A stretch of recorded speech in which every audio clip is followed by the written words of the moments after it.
Hi, you alright? Thank you for tuning in. I'm Jamie, welcome to the channel.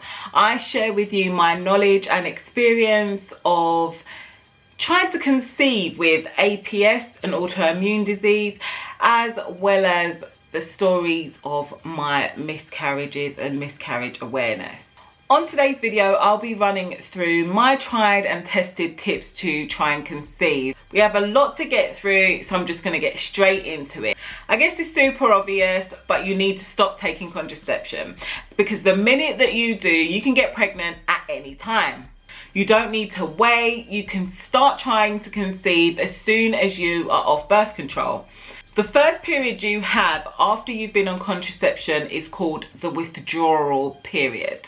And your second period is considered to be your natural period. It's not until you come off contraception that you might notice that you have irregular periods, and that's something worth mentioning to your GP if that's what you notice after some time. Track your period. I learned so much about myself once I started tracking my period and the signs and symptoms associated with my period coming. Now, I'll be doing a review of the apps that I use to track my cycle and help me to conceive in the past. But you could simply mark on your Google Calendar or whatever calendar you've got in your diary when your period started and when your period ended. It doesn't need to be complicated, but you do need to make a note.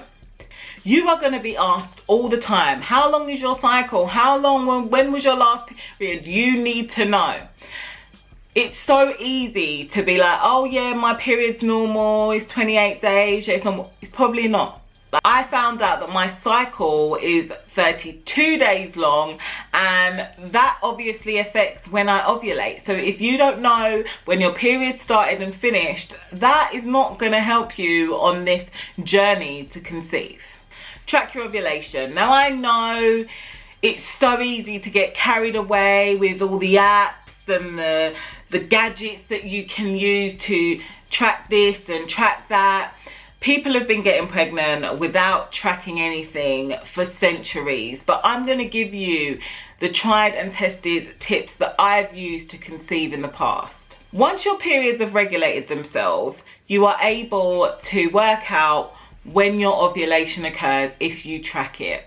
It doesn't have to be complicated or expensive. Get yourself some cheap ovulation sticks. I'll leave an affiliate link in the description box below. It doesn't cost you anything extra, but I get a small commission if you use the links down below.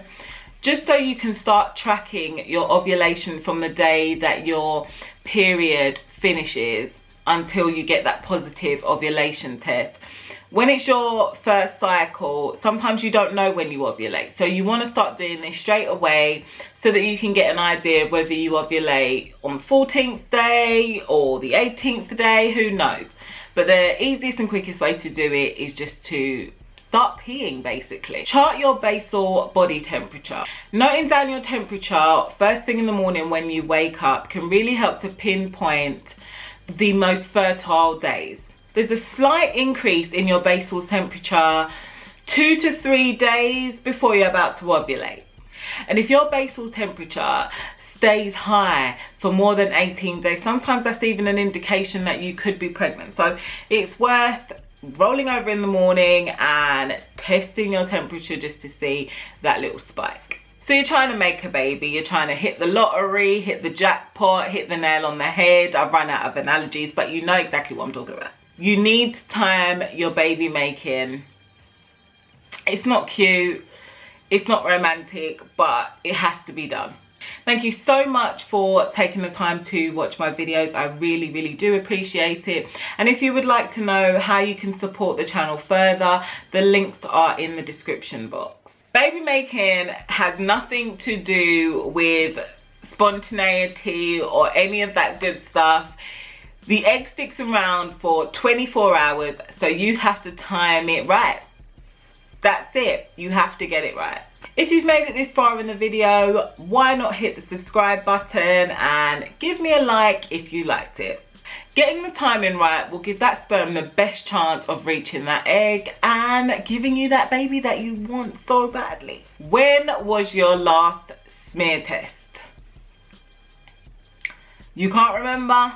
you need to get one. You're going to be asked this question a lot, and you want to be able to give them an answer. This is not something that you want to guess. It is for your benefit. Women in the UK are advised to have a smear test every 3 years when you're aged between 25 and 50.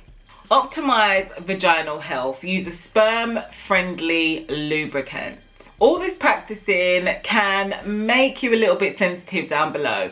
So you want to make sure that you're using a sperm-friendly lubricant to make things go a little smoother.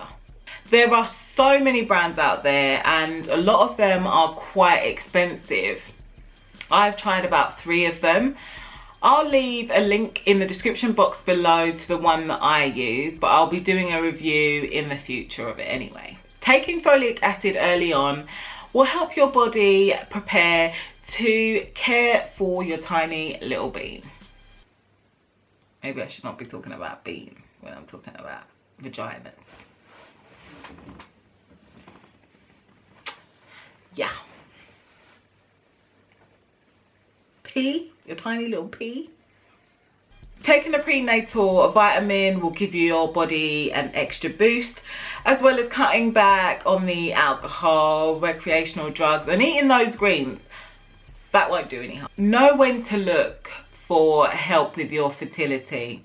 You need to know your family history. I hope that you never have a need for a specialist and that you have a healthy pregnancy and don't have to go through the specialist route. But for me and for so many other women, things are not straightforward and you'll need to see a specialist. If you've been trying to conceive for more than a year, then it's time to ask for some help. Now, this could be something as simple as just checking that your hormone levels are okay, that your thyroid is performing properly. With a simple blood test, those things can be checked. Maybe you're on some medication that could be affecting your fertility. So it's worth speaking to your GP if you're on some medication and you have to take that regularly. All you want to do is make sure you're healthy. So share your concerns with your GP. There are a few tests that they can run just to make sure that everything is good. Speaking to your family and knowing your family's medical history can really help narrow down or even eliminate some concerns you may have about your fertility and your journey to try and conceive. Make sure your man gets tested too. Now, you are not alone in this journey. It takes 2 to tango and all that good stuff. So it's essential that your partner gets checked out as well. Your partner has to do some prep work too. You can't be doing all the prep work as the woman. So I'll be bringing in my other half to talk about some of the prep that we did when we were trying to conceive. So make sure you are subscribed and you've hit that notification bell to know when that video is coming out. Do you have any tips that you swear by helped you to conceive? Leave me a comment down below and let me know the best ones. If you or someone that you know has been affected by baby loss, why not send them my miscarriage survivor playlist? It's a mixture of information and my personal experiences of dealing with baby loss. Let them know that you're thinking about them. I'll leave a note to it in the cards. I'll be creating a playlist which is all about trying to conceive after miscarriage. So all these new videos will be going into that playlist, so check that out as well. As always, leave me an orange heart in the comments below if you or someone you know has been affected by baby loss.